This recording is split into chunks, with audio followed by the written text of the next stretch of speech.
Welcome back to Thumbs Up Cubing. Today we have some cubing related shower thoughts. So what is a shower thought? Well, a shower thought is an interesting or odd fact that most people think of when they're in the shower. However, the ones in this video were not thought of in the shower, and I can confirm this because I thought of all of them myself. If you want to see some really good non-cubing related shower thoughts, click on the card in the upper right corner. Today we have 6 cubing related shower thoughts. Let's get into it. Shower thought number 1. Every solve is just a reduction to a 1x1. So on big cubes, most commonly 6x6 and 7x7, there's a method called reduction, where first you solve the centers, then you solve the edges, and now the puzzle is reduced down to a 3x3 and you can solve it like a 3x3. Let's say you're not solving a big cube, let's say you're solving a 2x2. Well, you don't need to reduce it down to a 3x3 because it's already a 2x2. But when I solved that 2x2, I was really just reducing it down to a 1x1. So this 7x7 is reduced down to 3x3 stage, and you can tell because these scrambles are the exact same. When you look at this 2x2, yes, it's solved, but it's also a 1x1. You can tell that the scrambles are the exact same.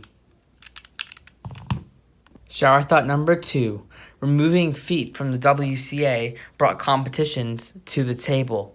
In late 2018, the idea was brought to the table to move all competitions to the table. In other words, to remove feet. At the time, feet was the only event that was not on the table. It was on the ground. Now, every single WCA event is on the table. Shower thought number 3. What would you do if you got a pop during a blind solve? So it's really sad when you're doing a blind solve during competition, you get a pop. Especially if the piece flies out. I think the 2 most common options for popping during a blind solve will be to take a DNF or crawl around on the ground looking for the piece. If I got a pop during a blind solve, I would not give up looking around until I found that piece. Even if you did manage to find the piece, you could still DNF by putting the piece in wrong. So the moral of the story is, avoid popping during a blind solve as best as possible. Shower thought number 4. Is this 7x7 really a 7x7?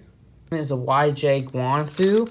It's part of the YJ Guan line with the Guan Long.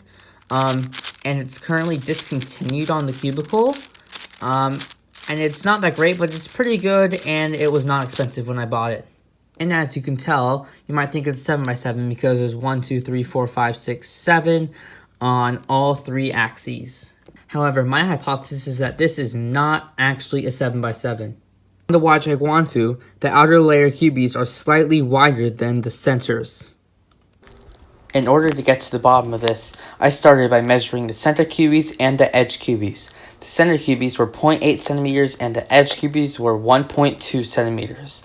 Then I divided 1.2 by 0.8 to figure out how many center cubees made up one edge cubee. It was 1.5. Finally, I added each cubee with the center cubee length. My conclusion is that this is no 7x7. This is an 8x8. YJ, why'd you scam me? Shower thought number 5. Magnets in puzzles that repel each other could probably work. Magnets in puzzles is to make fast cubes more stable. Turning, they provide a light click, which is the magnets in each piece attracting to each other.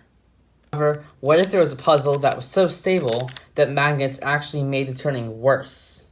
Well, this is where repelling magnets come in. The repelling magnets would make each piece want to move away from each other, making the cube more loose and less stable. I don't think it will work because the springs in the puzzle have much more control over the stability than the magnets do. Although it's an intriguing idea, please don't try this at home. And for the 6th and final shower thought, we have a clock. Look at this clock and tell me if you see anything wrong. No? How about now? This clock is made by Lingao. Lingao has a monopoly on the clock market, and they are horrible. I have 3, and they're all not legal because the pins fall, or they have a crack, or something like that. Even if I wanted a good turning clock, I would have to pay a lot of money. This is where my idea comes in. We could have multiple respected companies in the cubing community such as MoYu, X-Man, or Yushin create a clock.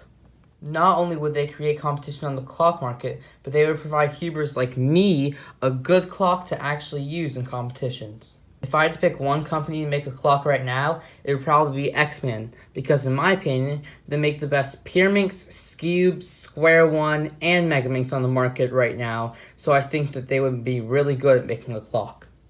I know most cubers hate clock, but if the hardware was better, I think we'd all love it. Thank you guys so much for watching this video. Make sure to subscribe to the channel, hit the bell button, like this video, follow me on Instagram at thumbsupcubing, share this video with all your friends, and comment what you would do if you popped during a blind solve and which company you want to see make a clock. Thanks for watching.